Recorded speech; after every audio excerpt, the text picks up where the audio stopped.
모든 나라들아 여호와를 찬양하며 너희 모든 백성들아 그를 찬송할지어다. 우리에게 향하신 여호와의 인자하심이 크시고 여호와의 진실하심이 영원하미로다. 아멘. 걸어가신 하나님 아버지 은혜를 감사합니다. 오늘도 복된 주일을 우리에게 허락하여 주시고 또 하나님께 달려나고자 하는 마음도 주셨고 우리의 몸도 건강케 하셔서 주 앞에 달려나올 수 있도록 은총 주심을 감사합니다.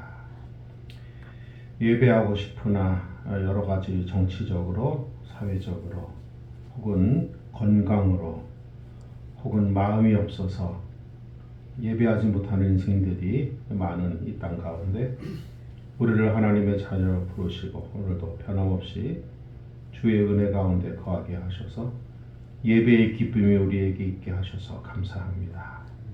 예배드리는 자리가 복되게 하시고 하나님께서 주시는 은혜를 받기에 부족함이 없도록 이 시간 하나님 우리 가운데 역사하여 주옵소서. 예배를 통하여 하나님의 영광 받으실 뿐만 아니라 우리가 세상을 향하여 나아갈 때에 힘을 주셔서 주님 주시는 힘 가지고 세상을 이기고 승리하는 복되고 거룩한 우리 모두가 되어지도록 하나님 도와주옵소서. 예배의 시종을 주께 의탁합니다. 예수님의 이름으로 기도합니다. 아멘.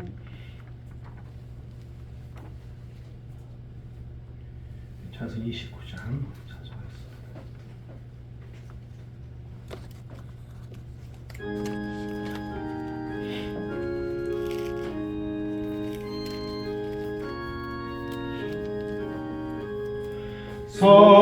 성도여 다 함께 할렐루야 아멘. 주 찬양하여라 할렐루야 아멘.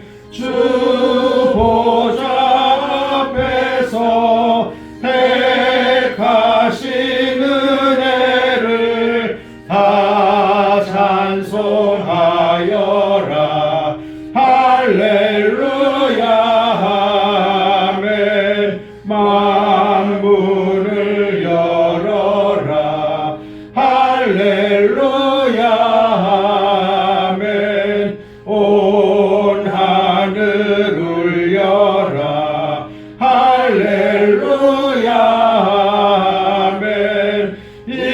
인도자 되시며 친구가 되신 주 그 사랑 끝없다 할렐루야 아멘. 주 찬양하여라 할렐루야 아멘. 찬양은 끝없다 할렐루야 아멘.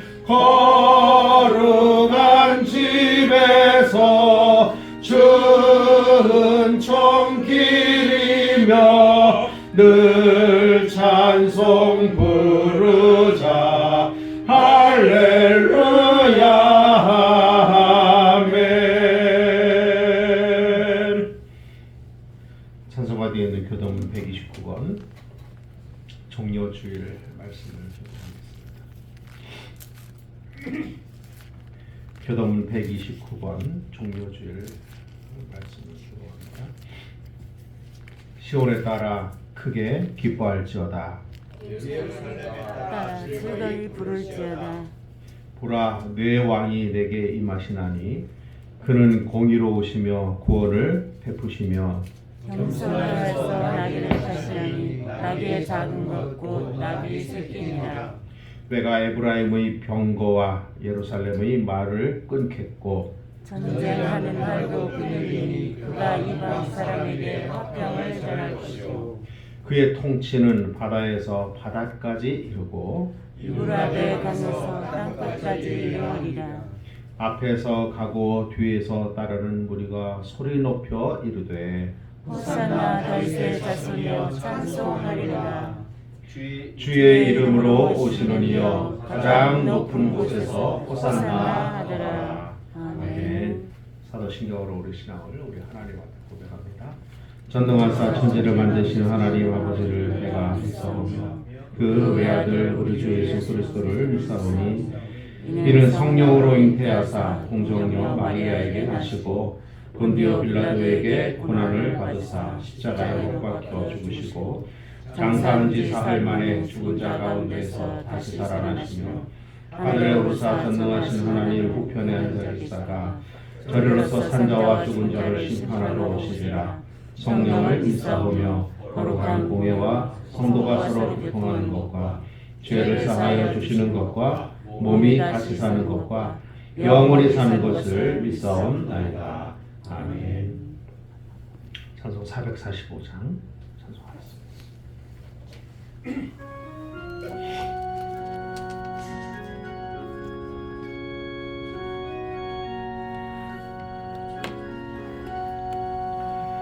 대산을 넘어 험곡에 가도 빛 가운데로 걸어가면 주께서 항상 지키시기로 약속한 말씀 변치 않네. 하늘의 영광 하늘의 영광 나의 맘속에 차고도 넘쳐 할렐루야를 힘차게 불러 영원히 주를 찬양하리. 깜깜한 밤에 다닐지라도 주께서 나의 길 되시고 나에게 밝은 빛이 되시니 길 잃어버릴 염려 없네. 하늘의 영광 하늘의 영광 나의 맘속에 차고도 넘쳐 할렐루야를 힘차게 불러 영원히 주를 찬양하리. 광명한 그 빛 마음에 받아 찬란한 천국 바라보고 할렐루야를 힘차게 불러 날마다 빛에 걸어가리. 하늘의 영광 하늘의 영광 나의 맘속에 차고도 넘쳐 할렐루야를 힘차게 불러 영원히 주를 찬양하리. 기도하겠습니다. 하나님 아버지, 사랑하는 하나님의 사람들이 함께 모여서 주의 이름을 부르고 우리에게 은총을 주시는 하나님의 영광을 노래합니다. 우리가 평생 세상을 살면서 예배자로 하나님 앞에 늘 서기를 원합니다. 우리 가운데 은총을 베푸시고 역사하셔서 예배자의 자리에서 이탈하지 아니하도록 우리를 권고하시고 가르치시며 도와주시기를 원합니다. 하나님 아버지,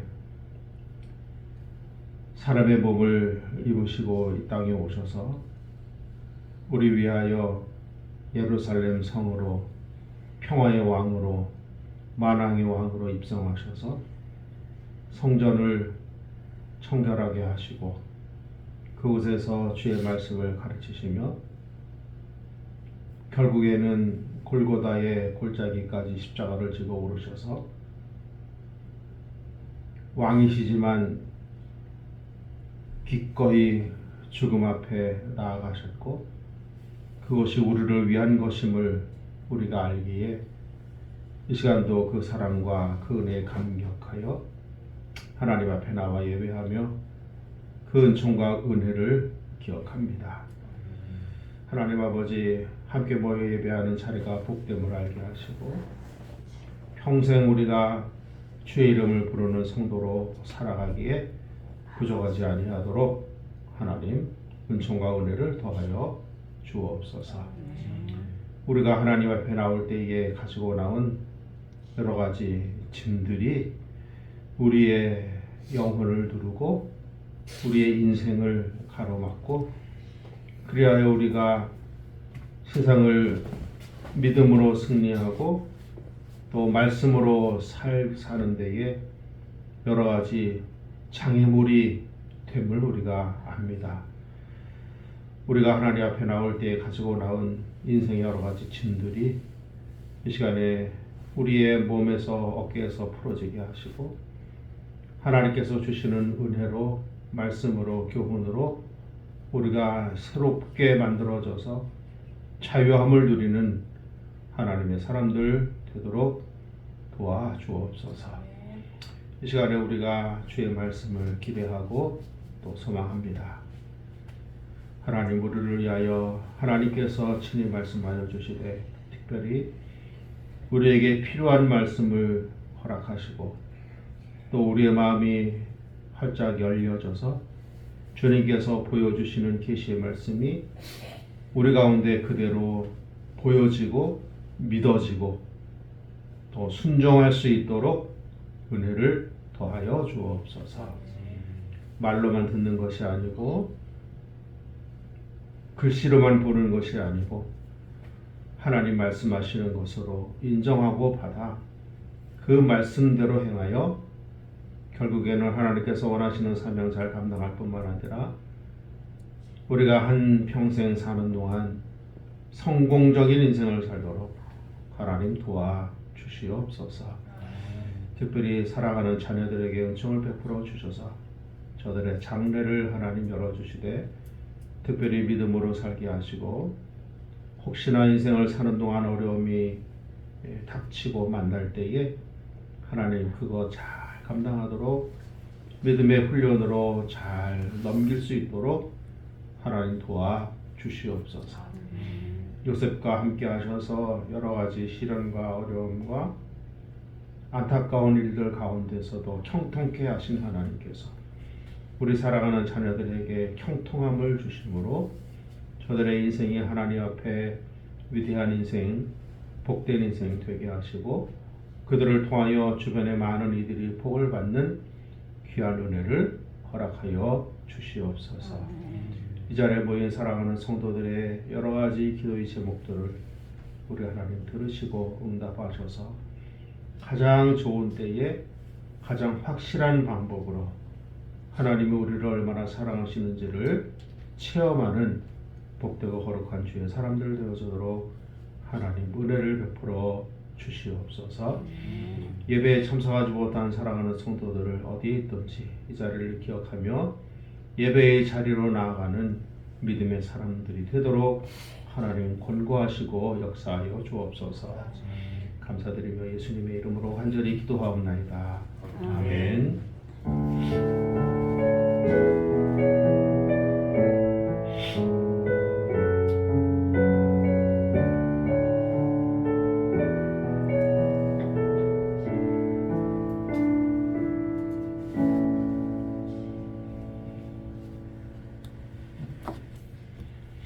하나님의 말씀을 공부합니다. 하나님의 말씀은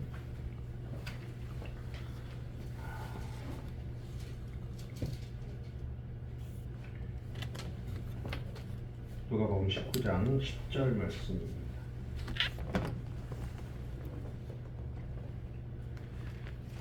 누가복음 19장 10절 말씀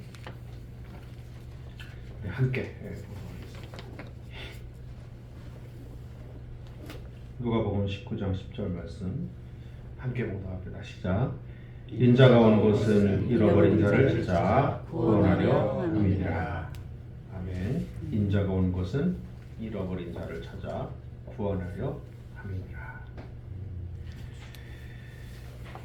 길가에 벚꽃이 만발하죠. 벚꽃이 이번 주가 아마 절정일 것 같죠. 저기 대성리 개성리 가다 보면 거기 그 국민관광단지인가 있잖아요. 아 거기에 벚꽃이 굉장히 아름답습니다. 시간 되시면 한번 가보세요. 아마 이번 주쯤에 아마 만개했을 거예요. MT초? 응? MT초? MT초에 있는 게 이쪽에 그 강가에.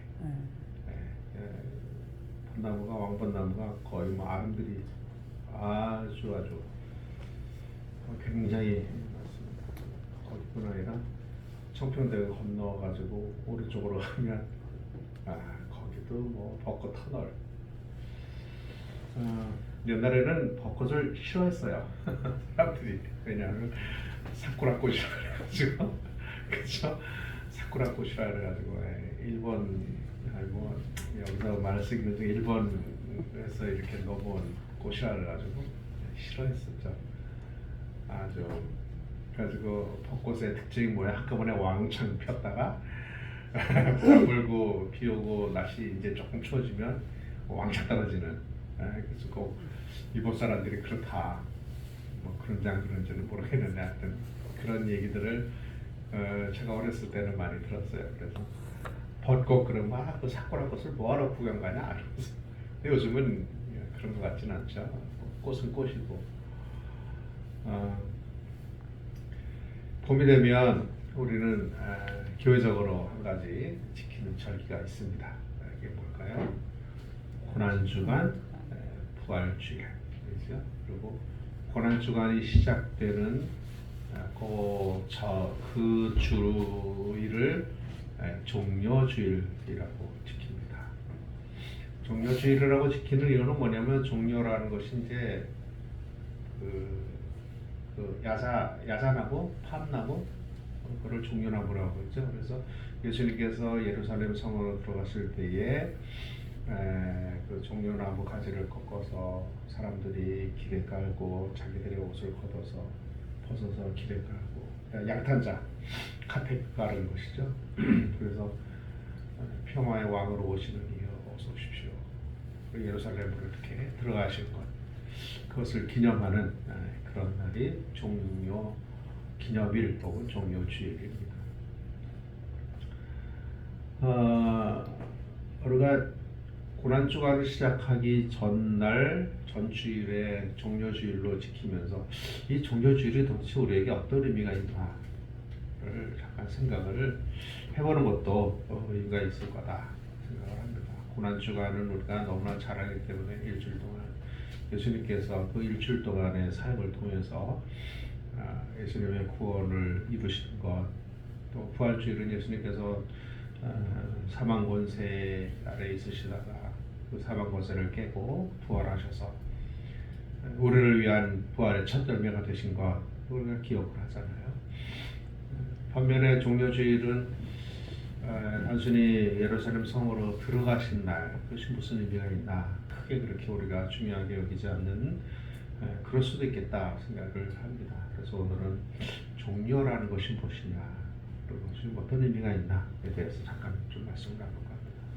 오늘 본문 누가복음 19장, 누가복음을 기록한 사람을 의사 누가라고 우리가 알고 있습니다. 의사는 이 누가는 유대인이 아니죠. 유대인이 아니고 헬라인입니다. 즉 지금의 그리스인입니다. 수리아 안디옥에서 출생한 헬라인입니다. 이방인이면서도 오히려 의술이나 또는 학식이 굉장히 높았던 사람이죠. 그래서 의사 면허를 가졌고 그가 예수님을 알고 나서는 바울과 함께 2차 전도 여행과 또 예루살렘 그 로마로 가는 그 바울의 그 마지막 전도 여행까지도 함께 갔던 바울의 주치라고 우리가 생각을 할 수가 있습니다. 이 누가는 당시에 예수님의 직접적인 부름을 받은 제자는 아닙니다. 그렇지만 예수님의 직접적인 제자가 아님에도 불구하고, 즉 사도가 아님에도 불구하고 상당한 영향력이 있었던, 그리고 누가복음과 사도행전을 기록하면서 그가 가지고 있는 교회 내에서의 위상이랄까 영향력이 굉장히 어떤 사도들에 비해서 결코 못하지 않은 그러한 사람이었던 것 같습니다. 그도 그럴 것이 당시의 사도들 중에서 영향력이 가장 컸다고 할 수 있는 베드로와 바울이라고 볼 수 있는데, 이 바울의 주치의로서 항상 바울을 따라다니면서 바울과 함께 전도 사역을 했고, 바울이 예수님을 만난 후에 안질이라고 하는 것, 즉 눈병이 생겨가지고 그 눈병 때문에 상당히 고생을 많이 했는데, 그도 그럴 것이 눈으로 보지 못할 정도의 그 광명한 빛으로 나타나신 예수님을 눈으로 봤잖아요. 우리가 태양을 잠깐만 이렇게 쳐다보고 있어도 눈이 아프고, 그렇죠? 그리고 용접할 때 그 용접 불꽃을 그냥 눈으로 쳐다보고 있으면 눈에 화상을 입어서 눈을 망치는데, 엄청난 빛으로 나타나신 예수님을 바울이 보았단 말이에요. 그래가지고 바울이 예수님을 만날 당시의 그 기록을 보면 눈에 비늘 같은 것들이 생겼다 그랬어요. 눈에 비늘 같은 것들이, 그러니까 막 그 눈곱 같은 것들이 막 눈이 상해가지고 그렇게 생겼다는 것이죠. 그래서 그것을 고치더라고, 고치고, 그래서 나중에 기도하고 나서 그것이 비늘 같은 것들이 다 떨어지고 그래서 고쳐지긴 했지만 완전하게 고쳐진 것 같지는 않아요. 그래서 평생 바울은 하나님께 기도하죠. 내가 이 몸에 있는 연약함 때문에, 그것이 안질인지 혹은 가려움증인지 여러 가지 설이 있지만 안질일 가능성이 가장 높은데, 그것을 좀 고쳐주십시오라고 기도를 했지만 주님께서는 내 은혜가 내게 족하다, 너 약한 데서 나의 강함이 드러난다. 그래서 3번이나 기도했지만 그것을 허락을 하지 않으셨죠. 그러니까 그것을 그렇다고 방치할 수는 없으니, 그 연약한 그 바울의 그 몸을 관리하는 주치의로서 바울 곁에는 항상 누가가 따라다녔습니다. 그러니까 단순히 동정심으로 따라다닐 수는 없는 것이고, 그가 가지고 있는 주님께 대한 확신, 그리고 구원의 열정, 전도의 열정, 이런 것들이 함께 어우러져서 바울과 함께 바울을 도우면서 전도 여행 끝에는 로마에 순교하러 가는 그날까지 이 바울 곁에는 항상 누가가, 항상 사랑하는 의원 누가가 항상 곁에 있었습니다. 사도는 아님에도 불구하고 이 누가의 이러한 믿음과 영향력은 상당했을 것이라고 생각을 합니다. 그 의사 누가가 누가복음과 사도행전을 기록을 했죠. 오늘 우리가 함께 봉독한 누가복음 19장은 그런 의미에서 의사 누가가 예수님의 그 고난에 관한, 그 예루살렘 입성에 관해서 기록을 하면서 어떤 면에서는 약간의 의도를 가지고 19장의 말씀을 기록하는 것으로 볼 수 있습니다. 19장은 생각보다 상당히 깁니다. 4가지 사건이 이렇게 얽혀있기 때문에 상당히 깁니다. 그 내용을 조금 살펴보고자 합니다. 우선 누가복음 19장에는요, 첫 번째 삭개오 사건이 나옵니다. 우리가 잘 알잖아요. 예루살렘, 예수님께서 여리고에서 지금 이렇게 오셔가지고 지금 예루살렘 근처에 지금 가고 있습니다. 삭개오라는 세리장이 있었는데 이 사람은 저처럼 키가 작았나 봐요. 어쩌면 저보다 더 작았을지도 모르죠. 그리고 보통 우리가 이미지로 욕심쟁이, 세리장, 아유 얼마나 욕심쟁이겠구나. 욕심쟁이고 키가 작다 그러면 키 작고 뚱뚱한 그런 이미지가 있잖아요. 모르긴 해도 아마 그러지 않았을까 생각이 됩니다. 근데 이 사람도 예수님에 관한 소문을 들었죠.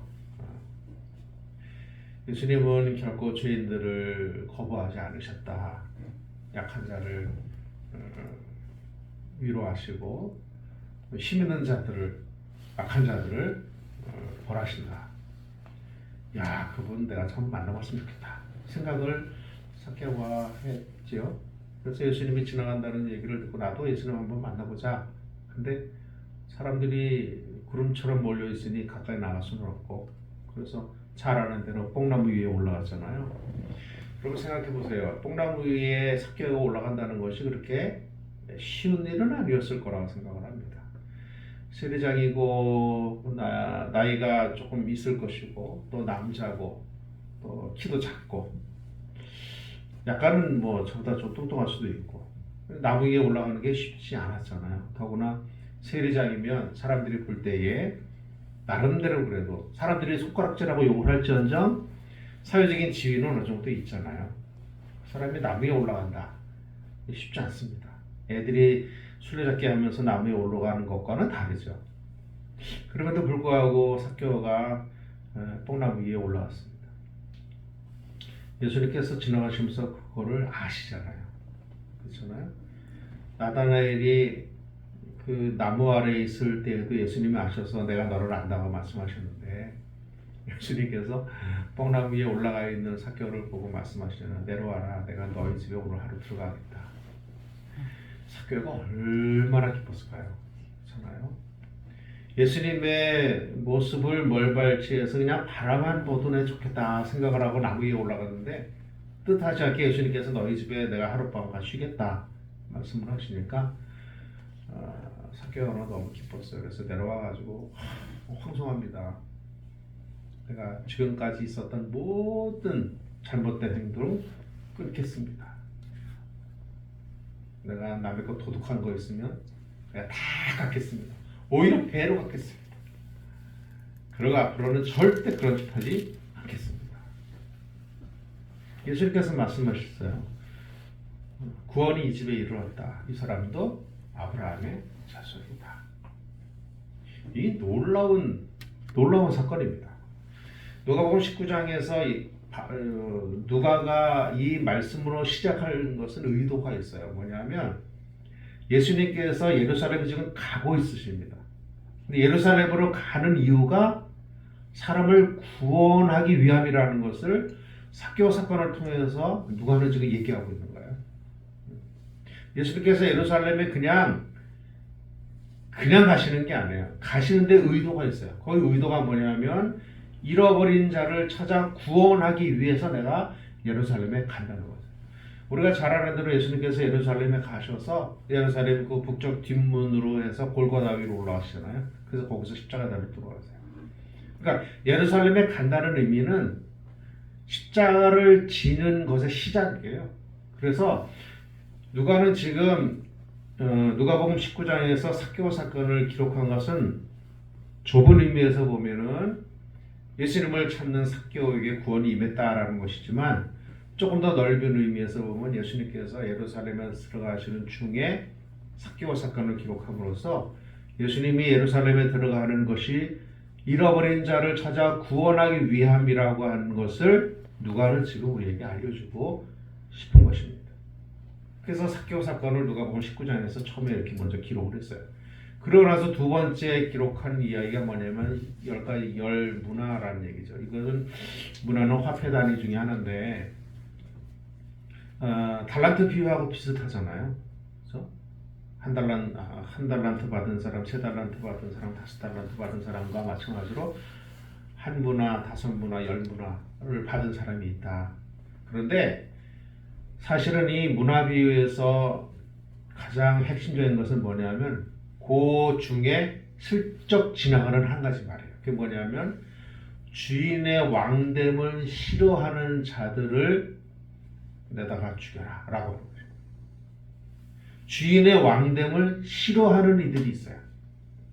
그러니까 문화를 받아서 그걸 가지고 어떻게 장사를 했느냐라고 하는 것을 설명을 하다 그 행간에 그런 말씀이 이렇게 슬쩍 지나가세요. 그게 뭐예요? 주인의 왕됨을 싫어하는 이들을 잡아다가 죽여라. 전혀 뜬금없는 말 같은데 그 말씀이 거기 들어가는 이유가 있습니다. 10문화를 받은 사람, 5문화를 받은 사람은 열심히 일하고 열심히 그것을 만들어가지고 주인에게 그 남은 이익을 드리면서 내가 이렇게 충성했습니다.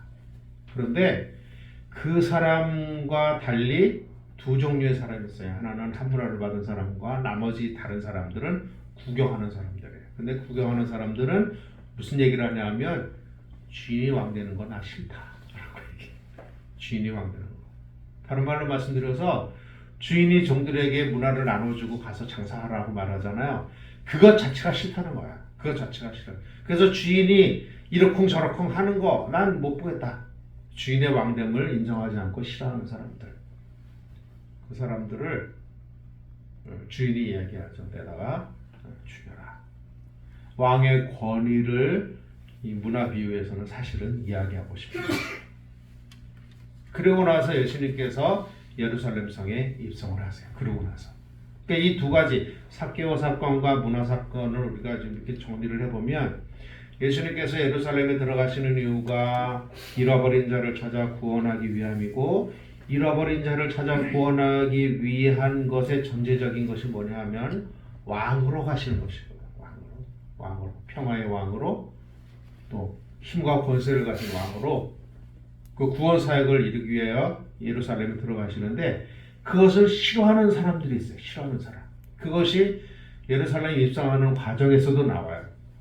예수님께서 예루살렘에 들어가시는데 백성들이 어떻게 환영하잖아요. 종려나무, 팜나무 가지를 잘라가지고 길에다 깔고 자기의 겉옷을 깔아서 깔고 그래서 예수님께서 지나가도록 하십니다. 그런데 어떤 사람들이 말을 해요. 뭐라고 말해요? 꾸짖으십시오. 저들이 하는 짓이 저게 뭡니까? 왜 저렇게 난리를 치냐? 이런 뜻이죠. 마치 주인의 왕됨을 싫어하는 것 같은 그러한 이야기를 다른 사람들이 하는 사람이 있었어요. 그때 주님이 뭐라고 말씀하세요? 가만둬라. 저들이 말하지 않으면 이 돌들이 소리 지를 것이다. 돌들이 소리 지를 것이다.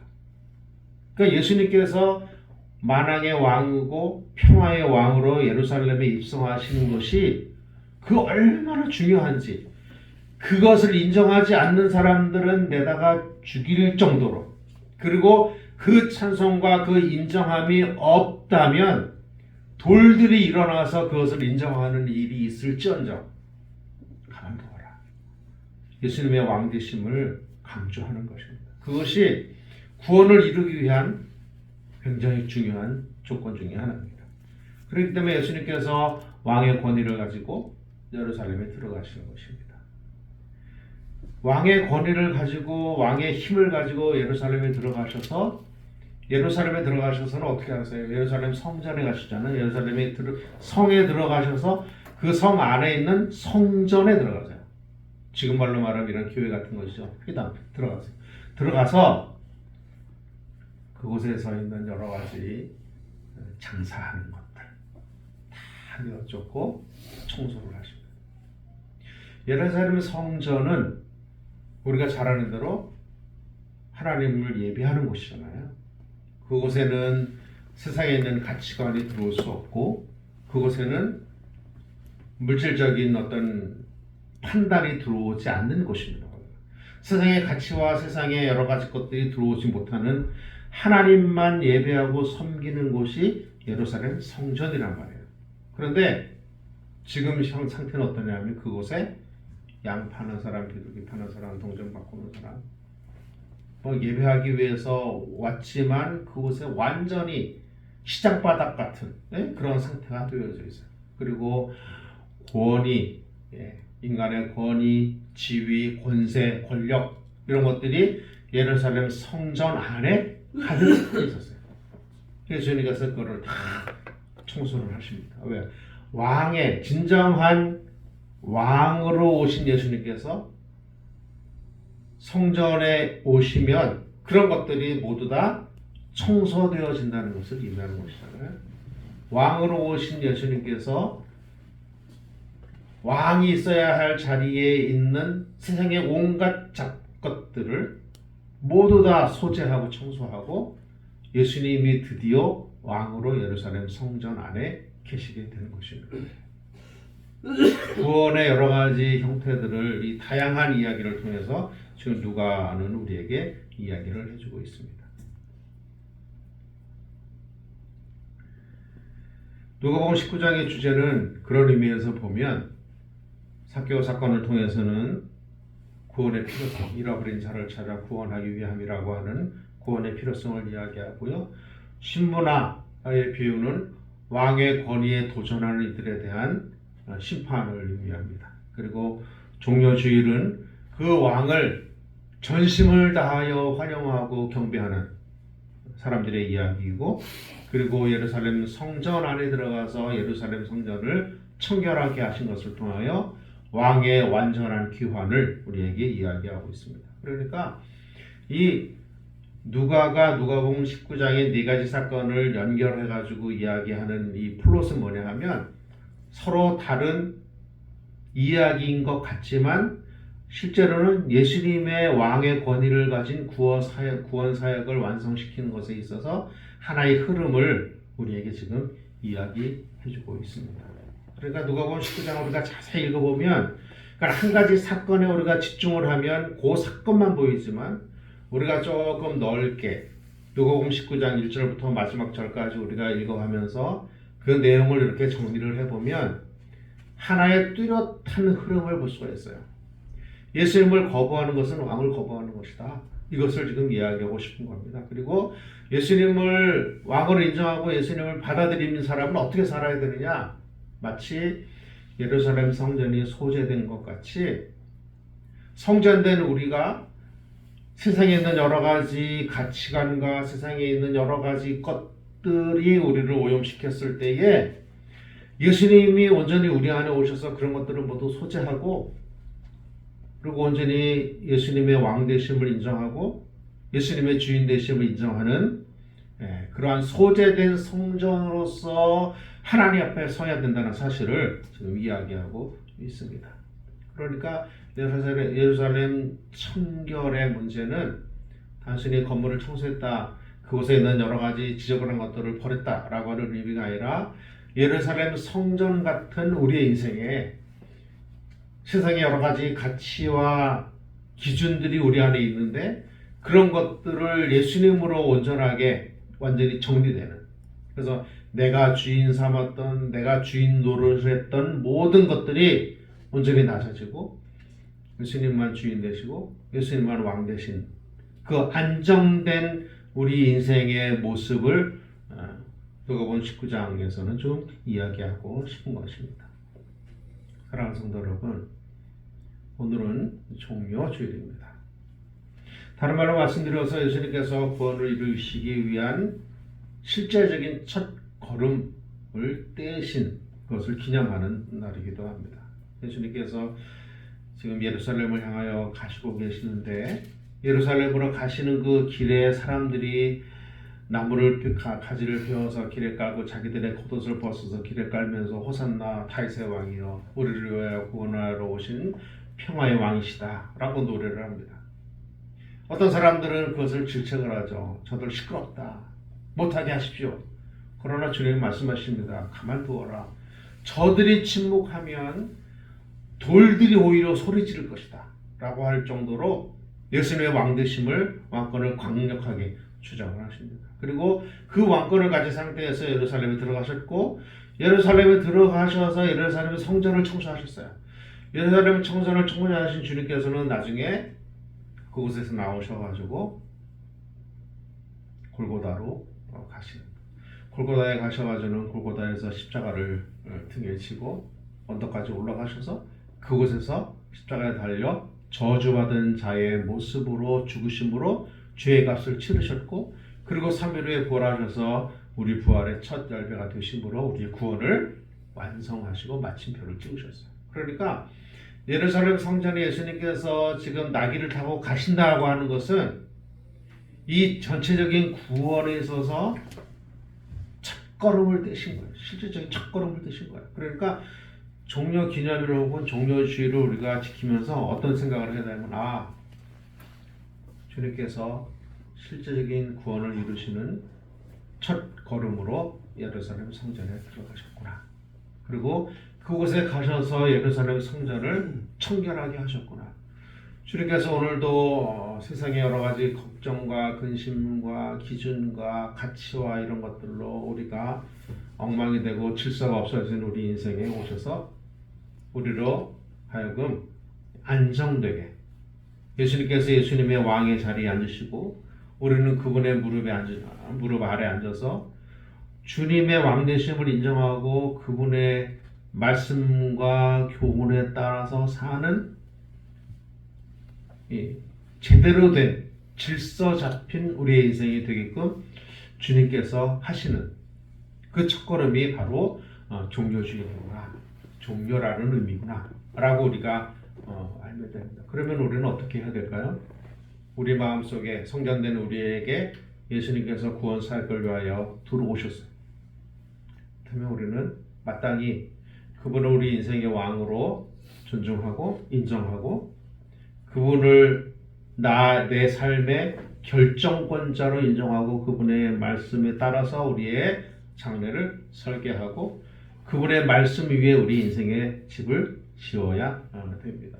살다 보면 그렇지 못할 때가 종종 있지요. 저도 그렇고 우리 모두는 그렇습니다. 왜요? 연약하니까. 그럼에도 불구하고 우리는 생각날 때마다